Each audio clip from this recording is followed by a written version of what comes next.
So we're just going to start with some anatomy for like reviewing nail beds. The most important part of the nail bed is the germinal matrix, which is where the nail actually grows from.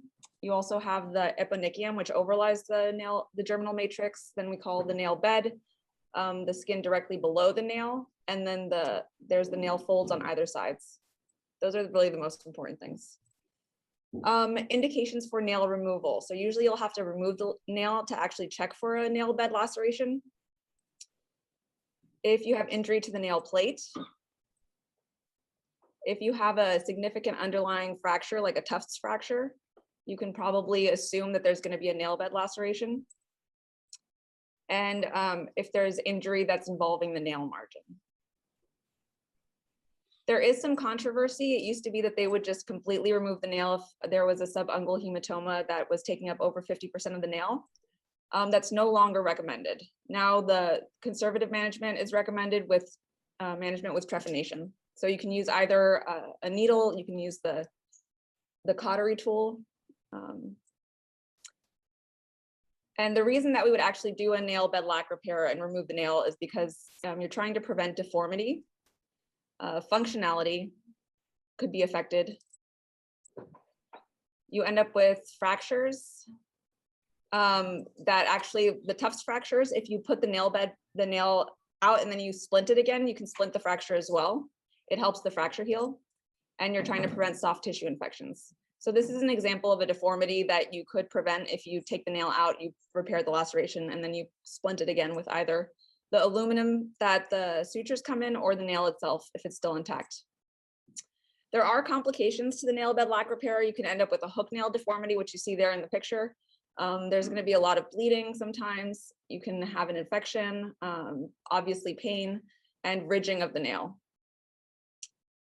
So pre-procedure, before you even think about doing the procedure, you want to do a really comprehensive hand exam. You can look at the smart phrases that some of the ortho residents use for hand exams to see all the things that you should be examining.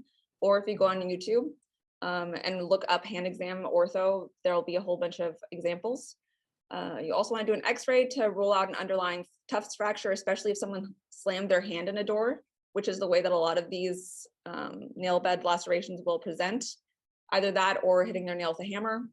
You want to ask if they've had the Tdap vaccine, and while you're getting them prepared, you can just soak their hand in a betadine bath. So just splash betadine in a tub of sterile water and just have their hands soaking in it while you prepare all of your things.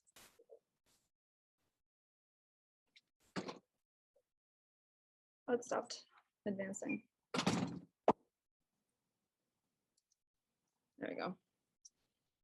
So first step, you want to anesthetize the area. You would do a ring block, the traditional ring block. This is kind of the different areas that you're coming in from. I usually just do 2 different areas. I don't do the dorsum of the finger, and I've still gotten really good anesthesia with that. But the traditional ring block does involve all 3 of the areas. You also can do a volar digital block, which is just you just enter 1 time.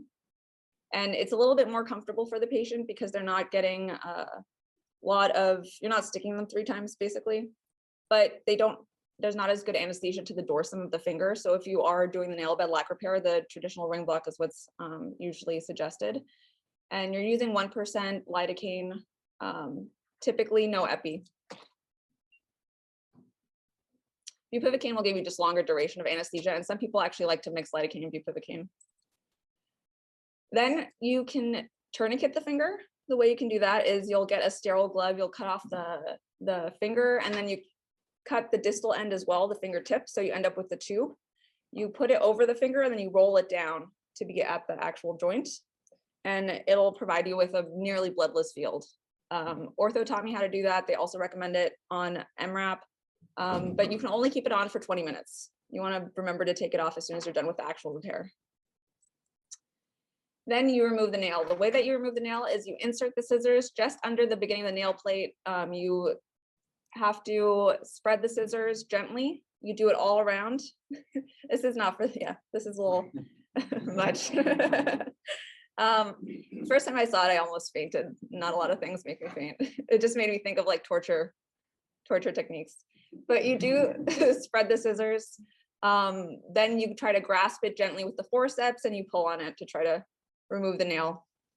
And if you can get it out intact, then you can actually use the nail again to splint. So you do try to be as gentle as possible to keep it as intact as possible. And then you do debride the nail. So you want to take all the tissue off the edges, and you can actually soak it in the betadine bath as well while you're then repairing the nail bed laceration. So actually repairing the laceration, use 6O absorbable sutures. You can also use Dermabond, but in order to use Dermabond, you have to have a completely bloodless field. So if you have the tourniquet and then use a lot of gauze to dab it, it has to be completely dry. They do have good, it does work well, especially in kids, but if there's any moisture at all, it's going to fail. And the tissue is very friable, keep that in mind. So actually doing the repair is difficult. You can pull through the tissue, and you also don't want to grab a big bite. So this is what it looks like and what you'd be repairing. Then you have to actually splint the eponychial fold. The reason being that if you are able to splint it, then in about 4 to 6 months, they'll have a completely new nail that will regrow. But if you don't splint it, it'll just grow over and they will not have a nail, and it'll just be a kind of deformity.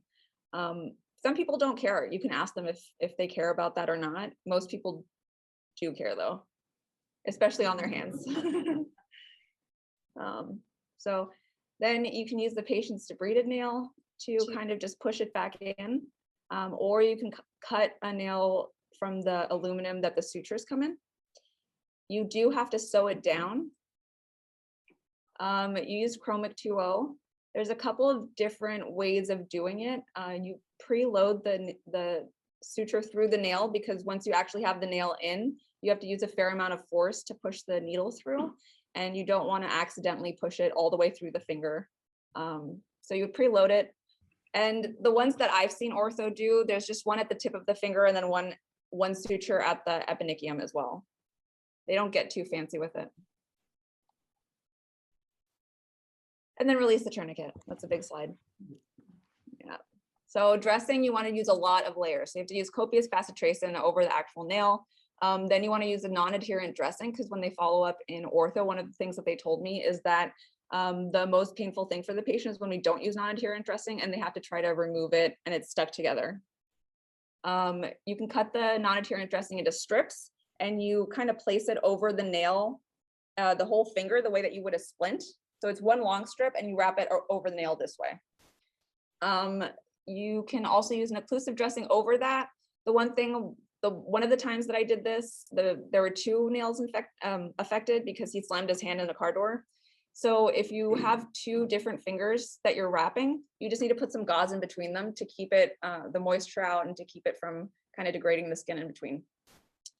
Then you use the occlusive dressing over, then you do some gauze and cling wrap if you want to overdo it, and at the very end some ACE as well. So follow-up, you want them to go to ortho hand clinic in 5 to 7 days. I did hear that our hand surgeon just left to go to Monty, so I now don't know if we have a hand clinic still, but you can call the ortho resident just to clarify. They'll be more than happy to give you an appointment, especially if you didn't call them for this. Antibiotics are generally not indicated if you irrigated it well, you soaked it in betadine, and it wasn't a very dirty wound. If it is a dirty wound, then you do want to send them home on Keflex, especially in high-risk patients, diabetic patients, immunosuppressed patients. And definitely consider consulting ortho if there is a macerated nail bed. So it's not just a simple repair where it's one laceration. There's just completely the tissue is not present, or it's very friable and macerated. If the tufts fracture is displaced, I have consulted ortho on one of these, and they had to debride some of the bone because it was just a completely comminuted fracture, and there were some pieces that were showing through the nail bed. An open fracture, the laceration, a nail bed laceration over a tufts fracture is not necessarily an open fracture, especially if it's not probable. I don't know that we would go probing it necessarily because we don't have that experience. So if you feel more comfortable assuming that every laceration, nail bed laceration over a fracture is an open fracture, then you can consult ortho or just send them home with the appropriate antibiotics, regardless of how clean the wound was. And then also if it's a high risk for compartment syndrome. So if it was like a hammer that hit their finger or one of those nail guns, then you would definitely consult ortho as well. And special thanks to the procedure group. Any questions? So when you're doing the repair with the like stitching the nail into place, can you go back to that? Yeah. So it looked like there was the one that's like, you have the one on the end that you preloaded, and then you preload like both of those stitches. No, so the ones the way I've seen ortho do it, and then I ended up doing it, is you preload the one at the eponychium. So that one, you then preload it, then you suture the eponychium, then you pull it into place. It'll fall into place. And then the tip of the finger, you just have to be gentle, but basically you're already going out through the finger, so you can push a little harder. Yeah. I preloaded both of them, but it's really hard to push through. I got a needle to do this. It's really, really hard to push through. Yeah. Like, I don't know how to, I was holding it with my finger, like they were doing in the picture, and I almost wouldn't recommend doing it with your finger. Yeah. I would hold it with the forceps. Yeah, that's how I've seen it. I've seen it held with the forceps. Yeah, and I preloaded both. Where you're going into the eponychium and the end, because you could still preload both and tack down the eponychium and then go into the end. Because I tried to, I think it's really hard if you tack down the eponychium and then try to get through the nail while it's tacked down to the eponychium. Yeah. It's so hard to. Yeah.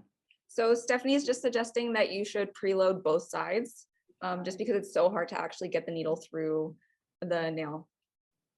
Yeah, and use forceps, because otherwise you will probably get a finger stick if you just hold it with your hand. Did you see anything, any discussion or evidence about this being too aggressive? I feel like there has been some movement to say that if we, toughen it or if it's open, okay. Yeah, definitely. It depends on how bad you think the laceration is and how much it's bleeding. When I actually did take the nail off, there was like an arterial bleed. It was just pumping. So I did have to kind of go under and suture that area. And that injury had happened like 3 or 4 hours ago. So if I hadn't done that, it probably would have continued to just bleed. There are some, as long, like I said, if there's the nail bed, if the nail folds are intact and you think that you can talk to them and see if the deformity is worth it for them or not. But there's no guarantee that the nail is going to grow in appropriately when you just let it be. Especially for the subungual hematomas though, if there's no actual damage to the nail folds, and you don't think that it was, there is actually a large laceration underlying, then you can just trephinate. Yeah. I've also heard of some people dermabonding the nail down. I don't know if there's any literature comparing like dermabond versus suturing the nail down. Oh, I saw just dermabonding the laceration. I didn't actually see anything about dermabonding the nail down. Yeah. I don't know. I don't see why it wouldn't. Yeah, I don't know. And I didn't research it. Yeah. I don't know. Yeah.